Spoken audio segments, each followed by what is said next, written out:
Y'all have 3 terms after this, and I'm pretty sure that's just a summary of what you'll cover. You're not just caring for the child, you're managing the parent's anxiety. You have to notice small cues in order to see drastic changes in pediatrics. If the parent doesn't understand the plan of care, nothing will work. And it goes a little something like.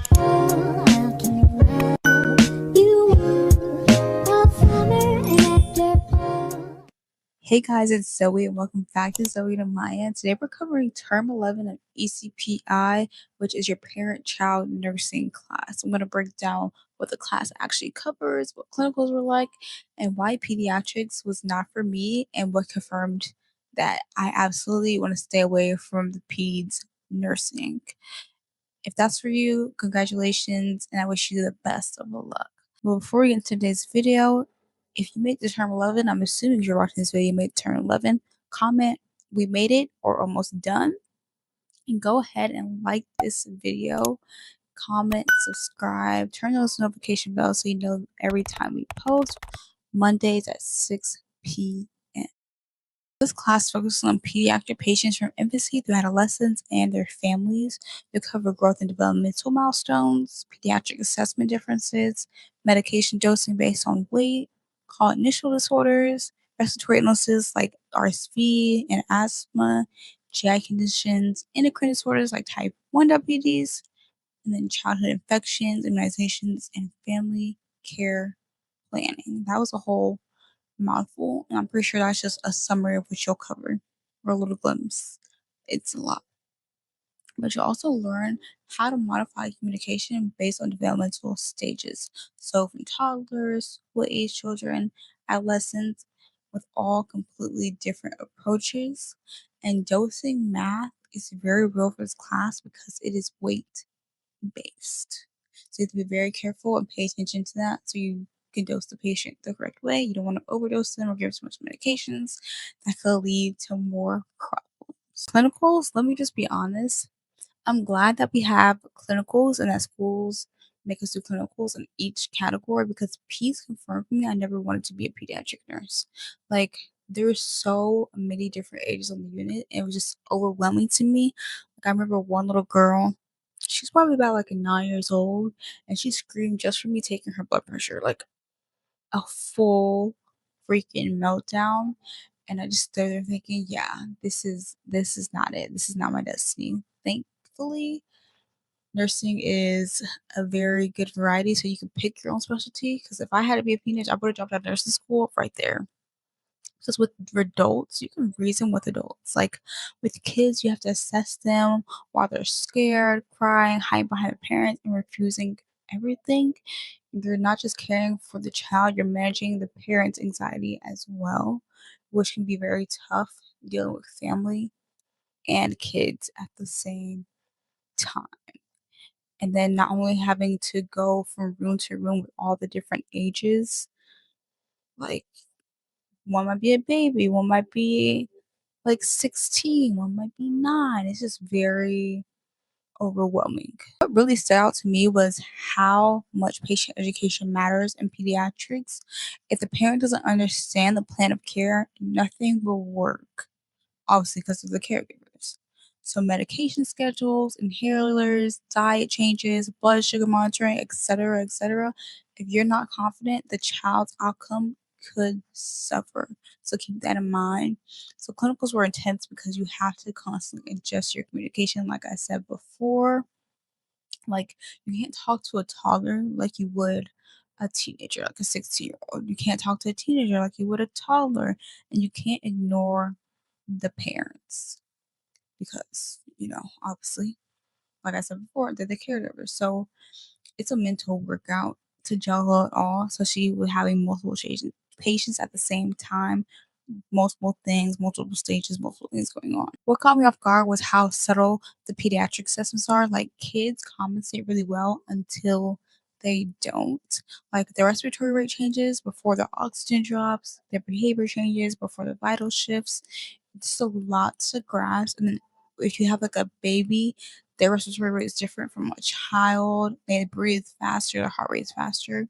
So you have to notice small cues in order to see drastic changes in pediatric patients. Now that I can give you a brief overview of what to expect for the class and clinicals, I also prepared some questions, kind of like NCLEX style, I guess, but not next gen, just to test your knowledge to see if you're thinking like a pediatric nurse. Like, I know you haven't taken the class yet, but it's kind of like a pre-test, engage, like, you know, how prepared are you for this class based on what you already know or what you already learned in your other classes.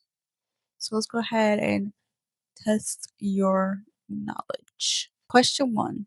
A toddler with epiglottitis is sitting upright, drooling, and leaning forward. What is the nurse's priority action? A. Attempt to visualize the throat. B. Obtain a throat culture. C. Keep the child calm and notify the provider. Or D. Lay the child flat for an assessment. Go ahead and answer in the quizzes section down below and comment at the end of this quiz if you got all of them right and which ones you missed and why did you think that was the correct answer for your responses. Question 2. Which finding in a 6-month-old requires immediate intervention? A. A respiratory rate of 50. B. Bulging fontanelle. C. Strange anxiety. Or D. Teething. All right, question number 3. A child with asthma is wheezing loudly. Suddenly, the wheezing stops. What does this indicate? A. Improvement. B. Fatigue.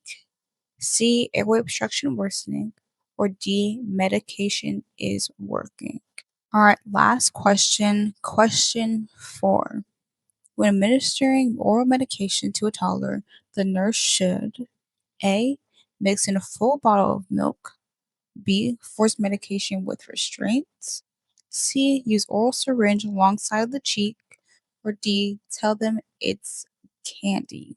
Alright, guys, now that's the last question. Comment down below how many did you get right, how many did you get wrong, and the ones that you got wrong, maybe why did you think it was that answer, and how did you do? Hopefully, you did well. Hopefully, you got 100% for this pre test. I think you're ready for pediatric nursing class. All right, guys, that wraps up today's video. If you enjoyed the quizzes section, please like, comment, subscribe, and share this video with your nursing friends. Again, turn those notification bells so you know every time we post. Also, if you are, our special friends who want to be pediatric nurses, comment a bottle down below. And I feel like I should do this at the beginning of this series, like post my freaking GPA here because that way you guys know that you aren't listening to like a dummy. Like I didn't like fail nursing school. I went through nursing school. This is not to brag. I've never failed a class during ECPI. I never failed an ATI. Never failed a clinical. Never failed anything at ECPI. I think I failed like one test by getting a 60, but I still ended up passing the class with like probably like an 85 at 88, a high 85, 88. So just want to share like my GPA so you guys know like she don't know what she talked about. I promise you, like I never even opened up a freaking ATI book. Like those books are useless. That's just not how I learn. So if you guys also want how I study for nursing school video, I will make that as well. I know it's like later in the series, but there's always somebody joining ECPI. So I will make a how I studied for nursing school. I will also do an NCLEX prep video on how I studied for the NCLEX. I did pass. I didn't pass in 85 questions. Like once I got past the 85 questions, I started doubting myself. I passed like at a weird number. I passed at like 115 questions, which isn't bad, but it wasn't the best either. So yeah, I started getting a little discouraged. And we also had like the NGN NCLEX. So I did take that. I can speak on that and what I used to study for the NCLEX. Um, what else? Oh, if you guys want notes, you already know, comment the stethoscope emoji. Some of you guys have said that you emailed me, but I haven't gotten any emails. So just make sure that you guys are emailing the right or sending the email to the right email. Um, because I haven't received anything. For those of you who have said or commented stethoscope and saying that she emailed me, haven't got an email. Just wanted to make sure that you guys are sending it to the right email. Anyway, I'll see you guys in term 12. Oh my god. Y'all have 3 terms after this. That's insane. I will see you guys in term 12. Good luck in your program, and I'll see you in the next one.